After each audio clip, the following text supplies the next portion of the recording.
누가 하나님의 나라를 세우는가라고 하는 제목을 가지고 본문을 한번 원고에 입각해서 읽어보겠습니다.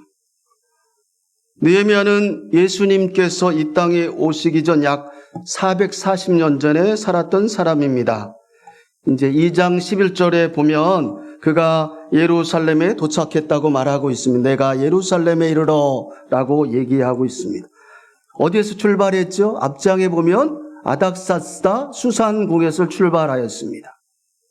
그 1장의 본문들을 조금 이따 내용을 같이 설명하면서 보겠습니다. 페르시아의 아닥사스다 왕의 궁궐에 있다가 예루살렘에 도착한 것입니다. 예루살렘에 도착해서 3일을 쉬고 머무른 지 사흘 만에 하나님께서 자기의 주신 사명, 그 본문에 계속 입각해서 보겠습니다. 12절에 내 하나님께서 예루살렘을 위해 무엇을 할 것인지 내 마음에 주신 것을 내가 아무에게도 말하지 아니하고라고 얘기하고 있습니다. 3일을 쉬고 하나님께서 자기에게 주신 사명을 행하기 위해 느헤미야는 조용히 그의 몇몇 사람들, 그의 측근들과 함께 예루살렘 성 주변을 돌아봅니다. 짐승을 타고 골짜기 문에 분문에 이르고 샘문과 왕의 못은 동물이 더 이상 갈 수 없기 때문에 내려서 왕의 못은 걸어서 지나 다시 골짜기 문으로 돌아옵니다. 그러나 아무에게도 자신이 밤에 예루살렘 성 주위를 돌아봤다는 얘기를 하지 않았습니다. 그 후에 17절에 보면 후에 그들에게 이르기를 우리가 당한 공경을 아무에게도 얘기하지 않고 있다가 17절에 얘기하고 있는 거예요. 후에 그들에게 이르기를 우리가 당한 공경은 너희도 보고 있는 바라.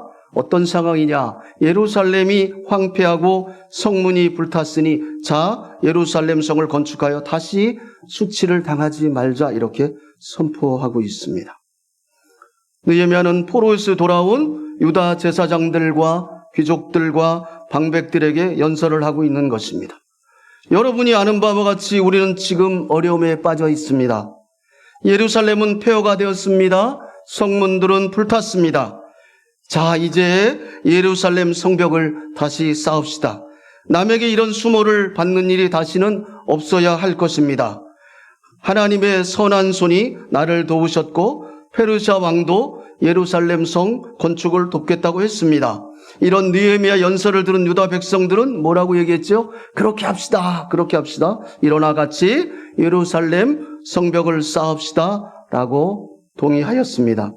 이런 가운데 2장 19절에는 어떤 상황이 벌어지죠? 이제 의기투합이 됐어요. 이건 사도행전 1장에 보면 그러니까 교회의 사역이든 하나님이 역사에 가는 데의 가장 기본은요.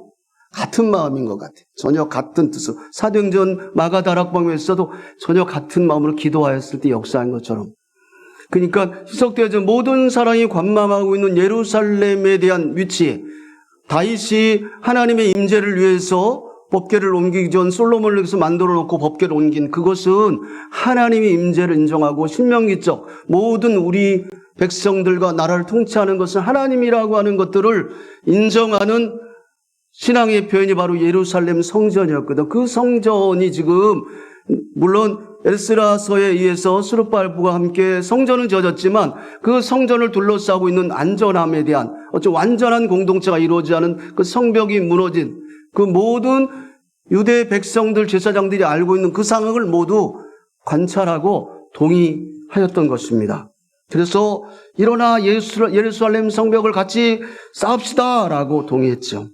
이게 그때 동의되어진 상황입니다. 이런 가운데 근데 잘 가다가 2장 19절을 보면 호론 사람 곧 사마리아 총독 산발랏과 그의 종이었던 암몬 사람 총독이 된 도비야 또한 아라비아 지역에 있는 게셈이 느헤미야의 말을 전해 듣고 비웃었습니다. 뿐만 아니라 예루살렘 성벽을 다시 건축하는 것은 페르시아 왕을 배반하는 행위라고 이업했습니다. 19절을 한번 읽어보겠습니다. 호론 사람 산발랏과 종이었던 암몬 사람 도비아와 아라비아 사람 게셈이 이 말을 듣고 우리를 업신여기고 우리를 비웃어 이르되 너희가 하는 일이 무엇이냐? 너희가 왕을 배반하고자 하느냐 하기로. 이것은 에스라서에서 동일하게 에스라와 스룹바벨이 썼던 전략이에요. 그들은 지속적으로 계속해서 이스라엘이 예루살렘 성벽을 쌓는 것들에 대해서 왕을 배반한 행위다라고 하는 것들로 몰아서 같은 전략으로 지금 느헤미야에게 적용하고 있습니다.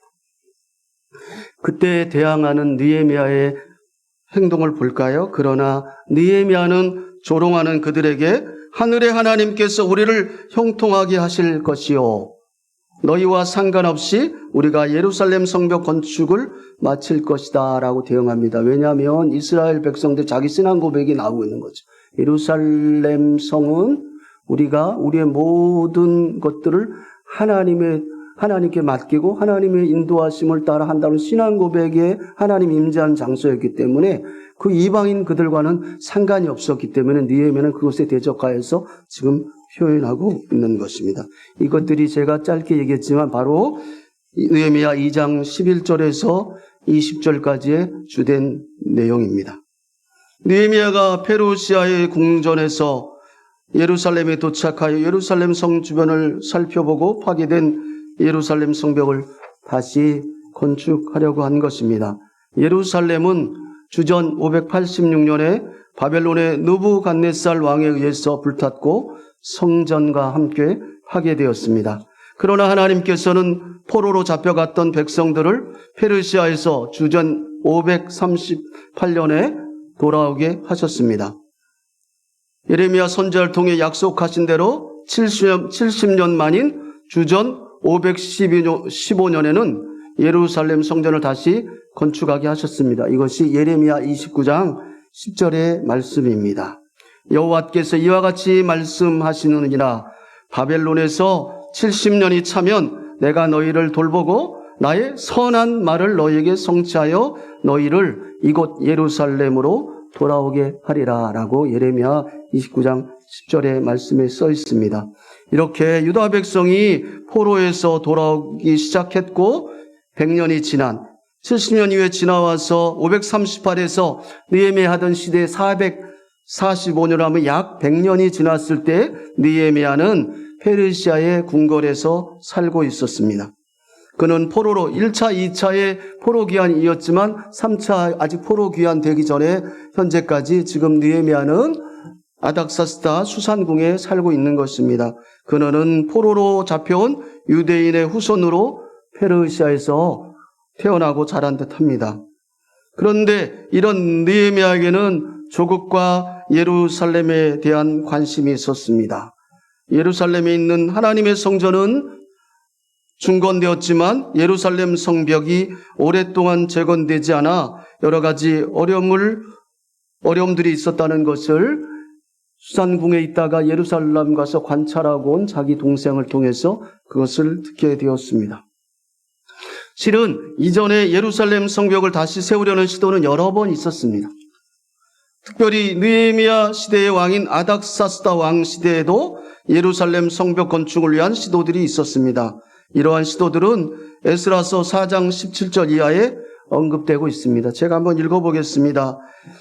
왕에게 아뢰나이다. 이게 아까 얘기했던 산발랏과 도비아가 얘기하는 겁니다. 왕에게 아뢰나이다. 당신에게서 우리에게 올라온 유다 사람들이 예루살렘에 이르러 이 폐역하고 악한 성읍을 건축하는데 이미 그 기초를 수축하고 성곽을 건축하오니 이제 왕은 아시옵소서. 만일 이 성읍을 건축하고 그 성곽을 완성하면 저 무리가 다시는 조공과 관세와 통행세를 바치지 아니하리니 결국 왕에게 손해가 되리이다. 이런 식으로 해서 계속해서 예루살렘 성벽을 쌓는 데 있어서 그들은 왕에게 대적하는 일이고 반역하는 행위다라고 하는 전략을 통해서 예루살렘 성벽을 못 짓게 했습니다. 그래서 아닥사스다 왕, 지금 느헤미야가 술관으로 맡은 그 아닥사스 왕이 이전에 이렇게 명령을 내립니다. 이제 너희는 명령을 전하여, 그러니까 보고했던 산발랏과 그들에게 얘기하는 겁니다. 이제 너희는 명령을 전하여 그 유대인 포로로 귀환된 1차, 2차 포로로 귀환된 자들에게 공사를 그치게 하여 그 성을 건축하지 못하게 하고 내가 다시 조서를 내리기를 기다리라 라고 아닥사스다 왕이 이전에 이렇게 얘기했습니다. 못 짓겠고 다시금 조서를 내릴 때까지 멈춰 있어라. 그래서 다시금 졌던 것들을 다 무너뜨려 버린 겁니다. 오늘 말씀에 나오는 사마리아의 총독 산발랏이나 암몬의 총독 도비아 같은 사람들이 계속해서 끊임없이 예루살렘 성벽 재건에 대해 방해를 해왔습니다. 그들은 아닥사스다 왕에게 사신을 보내어 돌아온 유대인들이 성벽을 쌓아서 왕에게 반란을 일으키려고 합니다 라고 거짓 소문을 내었고, 그때마다 아닥사스다 왕은 군대를 보내어 성문을 불사르고 성벽을 다시 파괴했던 것입니다. 누가요? 아닥사스다 왕입니다. 잘 기억하세요. 그 상황에 지금 느헤미야에게 장면이 바뀌었습니다. 느헤미야는 최근에 예루살렘을 다녀온 동생 하나니로부터 예루살렘의 비참한 상황에 대해 소식을 듣기도 했습니다. 그게 앞장 느헤미야 1장 2절에서 3절 말씀입니다. 성벽을 재건해야 백성들이 다시 안전함을 얻을 수 있고 하나님께서 약속하신 온전한 회복도 이루어지는 것인데 성벽이 파괴됐다는 소식에 비통함을 가졌습니다. 한국 성서대학교에 있는 김원호 교수가 얘기하기를 그 예루살렘 성벽의 의미는 그냥 한 성벽을 짓는 것이 아니라 오늘날로 해석하면 그 예루살렘의 도시를 완성하는 거로, 성전은 졌으나 외부의 침입에 대해서 막을 수 있는 성벽이었기 때문에 그것이 만들어졌을 때 예루살렘 도시 공동체, 한 국가가 완전하게 회복된다라고 이렇게 해석하고 있습니다. 그러니까 그 느헤미야도 같은 그 시선을 가지고 지금 얘기하고 있는 거예요. 이런 비통한 가운데 느헤미야는 하나님 앞에서 금식하며 기도했습니다. 아닥사스다 왕의 술관원인 자신을 형통하게 하사 왕에게 호의를 입게 해달라고 기도했습니다. 하나님께서는 이런 느헤미야의 기도를 들으셨습니다.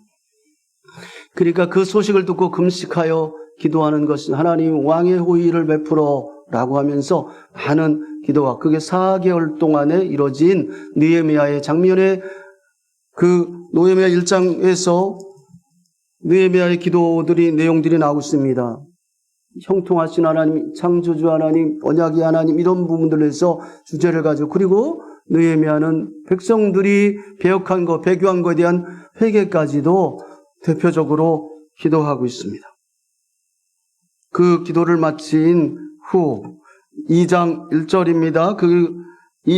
아닥사도 왕 제20년 니산월이라고 하는 것은, 그러니까 최초의 소식을 들었던 기스누월 12월에서 지금 2장 1절을 보면 니산월은 3월이니까 한 총 4개월 정도의 후에 느헤미야는 평소와 같이 얼굴에 근심이 가득했습니다.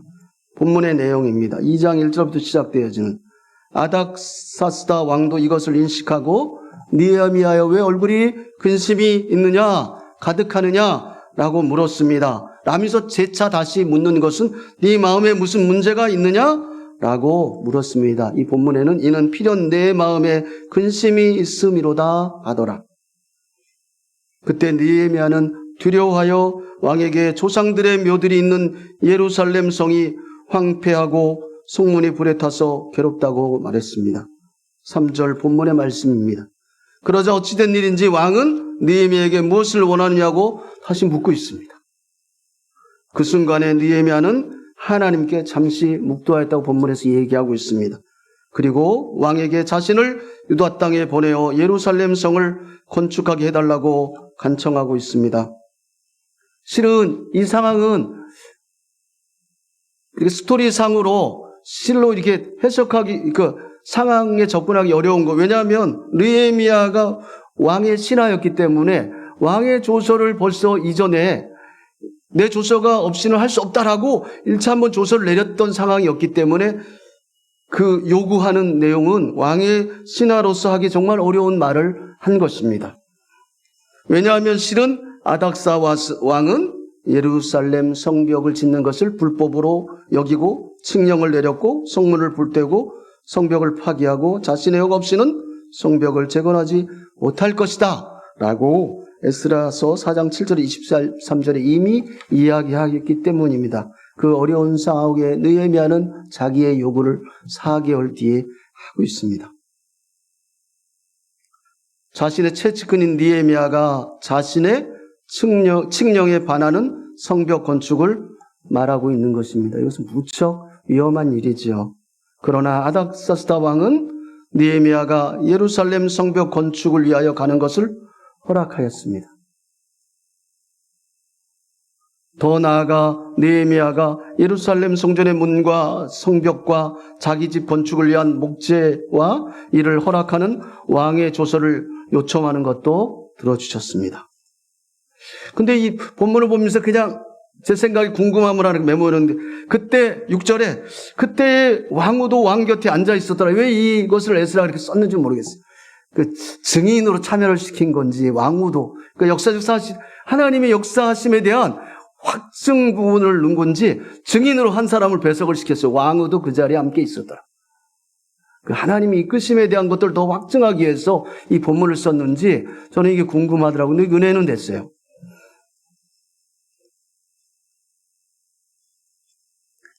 하나님께서는 느헤미야의 기도를 들으시고 선한 손으로 그를 도우신 것입니다. 내 하나님의 선한 손이 나를 도우심으로 왕이 허락하였다라고 이야기하고 있습니다. 이렇게 해서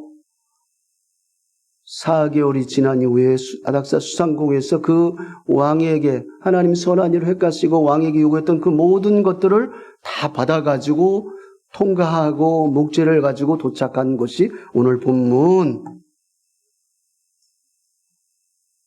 예루살렘인 것입니다. 도착한 후에 예루살렘 성벽을 돌아보았습니다. 포로에서 돌아온 지도자들과 백성들에게 성벽을 건축하고 말했던 것입니다. 성벽이 없어서 많은 어려움과 수치를 당했는데 재건하자라고 이야기했습니다. 여기서 보면요, 하나님께서 도우셔서 페르시아의 아닥사스다 왕도 이 일을 허락했다고 얘기함으로 해서 그들에게 다시금 같은 마음을 갖는 독려를 하고 있는 것입니다. 아닥사스다 왕이 누구였다고요? 이전에 왕의 허락 없이는 나의 재건을 할 수 없다 라고 얘기했던 그 왕이 번복하고 있습니다. 신기하죠? 느헤미야의 기도 하나님 들어주셨다라고 하는 것이 오늘 희한하게 우리 현호도 그렇고 아침에 일부의 목사님도 그렇고 그 무슨 문제를 맞닥뜨렸을 때 기도가 많이 나와서 너무 감사하더라고. 저도 이 기도 부분에서 한국에 와서 기도의 야성이 많이 무너진 것 같아요.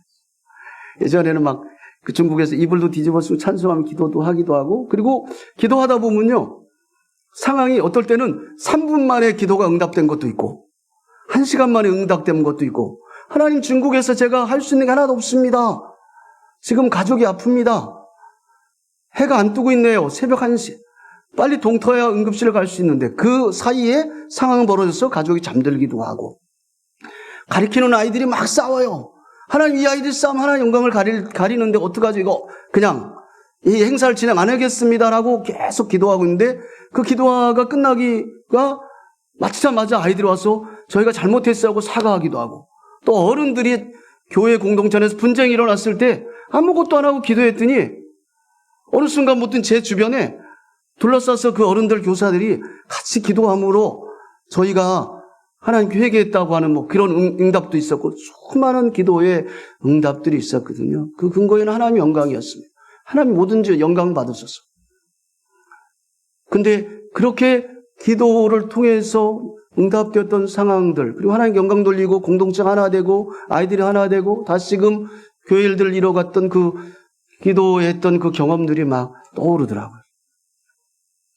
근데 오늘 오전과 좀 계속해서 우리에게 맞닥뜨린 현실 앞에서 우리가 하는 행위는 하나님의 뜻에 맞는, 하나님 뜻을 간구하는, 그리고 우리의 소원을 간구하는 기도밖에 없다라고 하는 것입니다.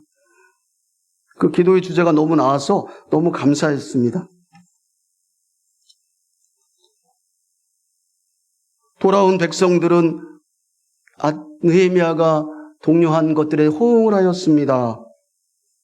그때 산발락과 도비아 같은 사람들이 조롱하고 위협했지만 느헤미야는 하나님께서 포로에서 돌아온 자들, 같이 참여해서 돌아온 자들을 통해서 성벽을 건축하게 하실 것이라고 말하며 이전에 같은 전략을 썼지만 사람은 바뀌었지만 느헤미야는 물러서지 않았습니다.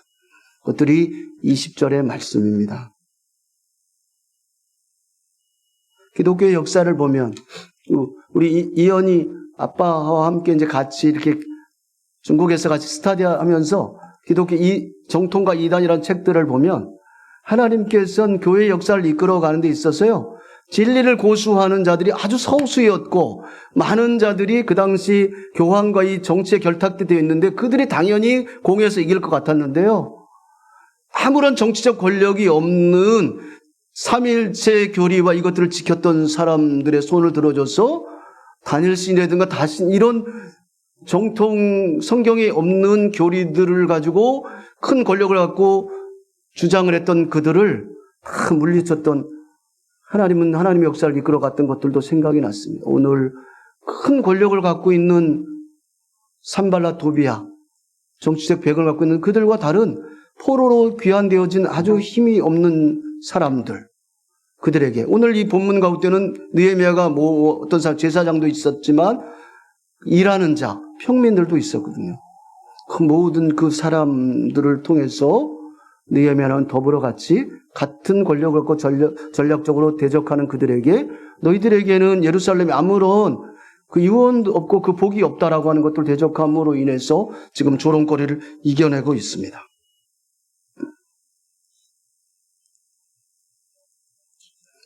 예루살렘 성벽에서 성전을 건축했던 것은 539년 스룹바벨이 포로에서 돌아왔는데 성전 재건은 516년에 완공됐습니다. 성전은 완공되었습니다.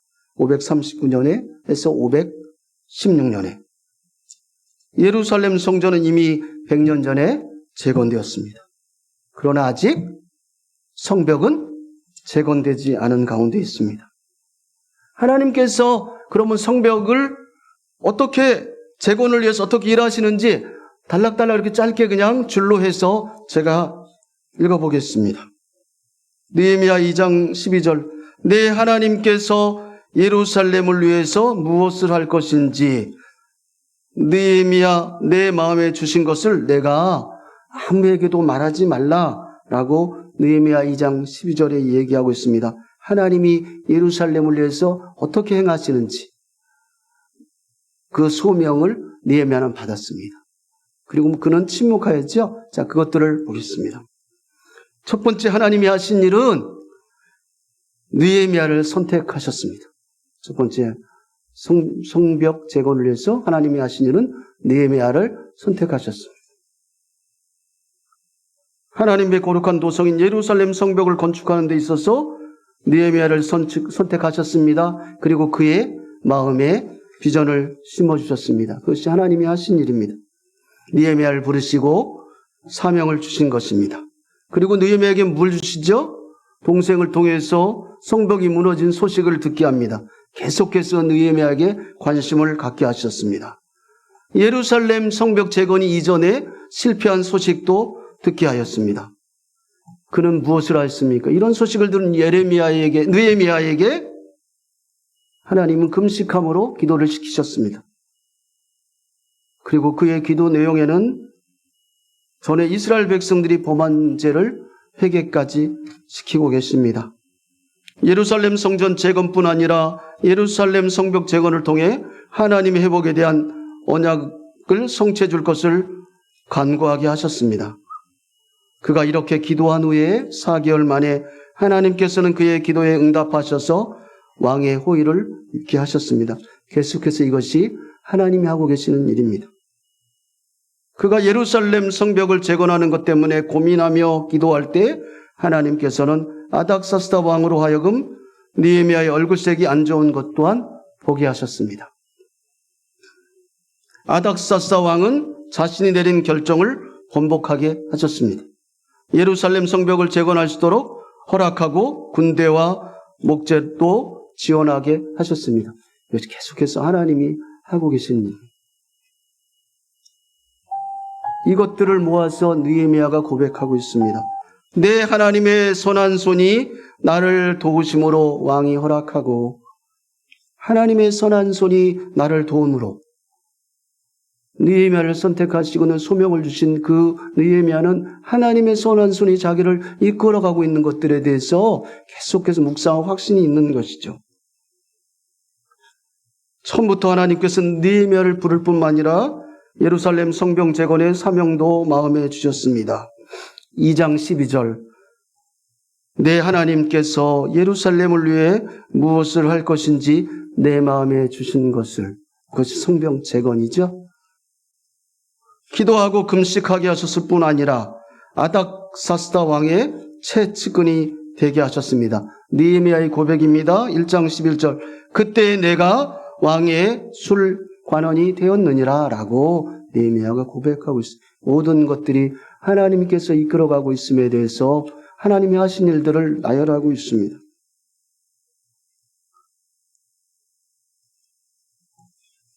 왕이 예루살렘 성벽을 재건하시도록 역사하셨고, 이렇게 하여 느헤미야는 마침내 예루살렘에 도착한 것입니다. 포로로 잡혀간 백성들을 느헤미야와 함께 세 번째로 돌아오게 하였습니다. 이렇게 하나님의 선한 손에 도우심을 얻어 예루살렘에 도착했을 때 느헤미야는 자신의 사명을 함부로 입 밖으로 내지 않았습니다. 성벽 재건의 사명을 가지고 신중함으로 예루살렘 성 주변도 돌아보았습니다. 불탄 성문과 파괴되어진 성벽들을 돌아보고 애타는 마음으로 돌아온 뒤 유대 사람들인 제사장과 귀족들과 방백들과 일하는 자들을 만났습니다. 그들에게 2장 18절에 있는 말씀처럼 하나님의 선한 손의 역사와 그리고 이렇게 해서 1장에 있었던 상황들을 설명함으로 아닥사스다 왕이 예루살렘 성벽 재건을 허락했어 라고 하는 말까지 지금 전하고 있는 것입니다. 느헤미야의 말입니다. 언제까지 예루살렘의 황폐함으로 수치와 불안 가운데 살아가겠냐고 도전했습니다. 속히 성벽을 함께 재건하자고 백성들에게 말했습니다. 하나님이 느헤미야를 이끌어서 행하시는 일들의 행적들이 지금 느헤미야를 통해서 이렇게 지금 설명되어지고 있습니다. 이러한 느헤미야의 말에 백성들도 적극적으로 성벽 재건에 참여하겠다는 말을 하였습니다. 하나님의 도우십니다.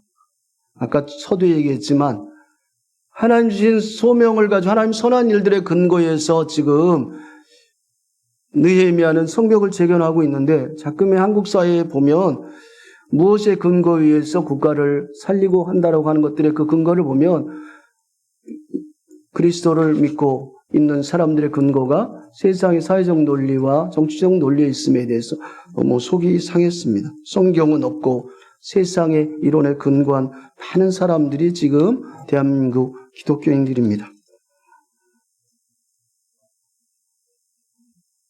이렇게 하나님이 선한 일을 통해서 계속 성벽이 잘 진행될 것 같아요. 아까 얘기했죠. 실은 성벽 재건의 모든 일은 순조롭게 되지 않았습니다. 사마리아의 총독 산발랏과 암몬의 총독 도비아가 비웃었습니다. 때로는 예루살렘 성벽 재건을 아닥사스다 왕에 대한 반역의 행위로 왜곡시켜버렸습니다. 늘 그들의 전략입니다. 하나님의 선하심에 이끌리는 느헤미야. 그러나 느헤미야는 그러한 방해에 불안해하지 않고 하늘의 하나님을 언급했습니다. 20절, 하늘의 하나님이 우리를 형통하게 하시리니, 하늘의 하나님이 우리를 형통하게 하실 것이다. 우리가 성벽을 건축할 것이다 라고 담대히 말하고 있습니다. 이런 믿음 가운데 느헤미야와 백성들은 예루살렘 성벽을 52일 만에 건축하게 됩니다. 느헤미야 6장 15절의 말씀입니다. 성벽 역사가 52일 만인 엘룰월 25일에 끝남에 52일 만에 예루살렘 성벽을 건축하는 과정에서 하나님께서는 아까 얘기한 어떻게 행하셨죠? 에레미야를 부르셨고 금식하게 하셨고 아닥사스다 왕의 측근이 되게 하셨고, 아닥사스다 왕은 예루살렘 성벽을 건축하게 하셨고, 느헤미야가 자신의 사명을 쉽게 보지 않고 조용히 철저히 준비하고 진행하기도 하셨고, 이렇게 함으로 예루살렘 성벽이 재건된 것입니다. 느헤미야서는 이미 완성된 성전과 더불어 성벽 재건을 통하여 이스라엘 하나님을 향한 유대 공동체를 건설하고자 하는 목표로 삼고 있는 성경서입니다. 신명기적 하나님 모든 통치를 인정하는 그런 신앙 회복이 있기를 원하는, 회복하는 그 공동체를 만들기 위한 성벽 재건의 내용들입니다. 성전을 통해서 하나님께서 만나주시고 오늘날의 성도들도 제사장인 우리를 통해서, 그리스도를 통해서 우리 안에 성전 내심으로 우리가 하나님을 만나주신다라고 우리가 출애굽기를 통해서 계속 배우고 있죠. 그 설교가 너무 좋더라고요. 하나님이 우리 안에서 만나주시고, 그러니까 더불어 우리가 모여있는 공동체, 저는 그 공동체를 교회로 정의해 보겠습니다. 그리스도의 교회는 예수님의 오심으로 회복된 하나님 나라에 속하기 위하여 예수님의 재림으로 완성될 하나님 나라를 기다리는 바로 그 전환점에 서 있습니다. 우리 교회가 그런 위치에 있다라고 하는 것입니다. 하나님께서는 이 전환점에서 그리스도의 교회를 통해 하나님 나라를 적극적으로 세워가기를 원하십니다. 하나님께서는 교회를 통해 어떻게 세상 가운데 그 나라를 세워가기를 원하실까요? 오늘 말씀은 적용해 보면 하나님께서 느헤미야를 부른 것처럼 예수 믿는 자를 부르셨고 교회를 이루어 하나님 나라 건설 사명을 주시고 또 제사장과 일하는 자들을 모은 것처럼 환경과 돕는 자들을 통해 일하시는 것들을 오늘 본문 통해서 보여주고 계십니다. 또 어떤 상황이 벌어졌지요? 많은 방해와 비웃음이 있었습니다. 그런 비웃음이 현재도 있을 것입니다. 그러나 부르시고 사명을 주신 하나님이 그냥 멈춰 있지 않으시고 도우시고 계십니다. 도우신 하나님을 믿음으로 같이 세워갔으면 합니다. 우리를 통해서 주변도 돌아보고 관찰하고 우리를 대적할 때 늘 하늘의 하나님께서 우리를 형통할 거라고 하는 것들을 묵상함으로 그 어려움들을 이겨가길 원합니다. 아까 서두 얘기했죠. 세상은 흩어져 있고 어렵지만 더불어 교회를 세워가고 이 교회 안에서 교리를 배우는 것들은 그렇게 강력한 은혜가 있는 것입니다. 세상의 환경에 움직이지 않고 변질되지 않고 늘 지키고 신앙의 중심을 갖고 있는 교리 교육과 이런 것들을 자꾸 참여함으로 그것들을 반복적으로 기억함으로 인해서 우리가 우리의 근거, 느헤미야가 갖고 있는 근거, 사도 바울이 갖고 있는 확신의 근거, 그것처럼 이 시대에 와서 우리가 교회 공동체로 세상을 세워갈 때에 한 사람을 세운 것처럼 우리를 세우셨고 우리를 통해 세상을 바꿔갈 것입니다. 그것을 위해서 하나님께서 이 교회를 세우셨습니다. 오늘의 교회를 통해 일하시는 하나님을 바라보며 하나님의 행하시는 일에 적극 순종하는 우리가 되기를 원합니다. 아멘. 이 시간 기도하겠습니다. 하나님, 느헤미야를 부른 것 같이 우리를 이 땅 가운데 부르셨고 그리고 우리에게 우리가 변하지 않는 교회 안에서 성경을 배우게 하셨고 그 깊이 있는 성경을 통해서 변하지 않는 그 확신과 그리고 세상의 비웃음 가운데 변하지 않는 확신을 늘 갖게 하여 주옵소서. 그리고 우리가 교회 공동체가 늘 세상은 어렵지만 우리 교회 안에서 잘 훈련받아서 세상까지 변화시키는 그런 교회가 되기를 잠시 기도하겠습니다. 기도합니다. 거룩하신 하나님 아버지 은혜를 감사합니다. 하나님 아버지, 하나님을 아는 지식이 넓고 깊어짐에 우리의 신앙과 하나님 교제권도 깊어지게 하여 주옵소서. 그래서 그 근거로 인해서 이 땅 가운데 우리를 세워준 교회 공동체에 대한 힘과 능력을 가지고 세상이 비웃을지라도 세상이 어지러울지라도 그 근거에 의해서 말씀의 근거에서 우리가 이 땅을 살아가게 하여 주옵소서. 예수님의 이름으로 기도하옵나이다. 아멘.